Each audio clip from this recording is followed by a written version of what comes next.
This image was another New Scientist article, which was an editorial, so they allowed me to use it afterwards for my own uses. Basically, it was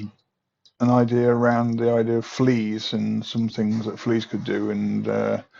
me and the art director eventually came to this idea about a flea circus, and we thought about what animal would have lots of fleas on them, and a hedgehog came to mind, and so we designed this idea that the hedgehog was the grand master of the circus, the flea circus, and this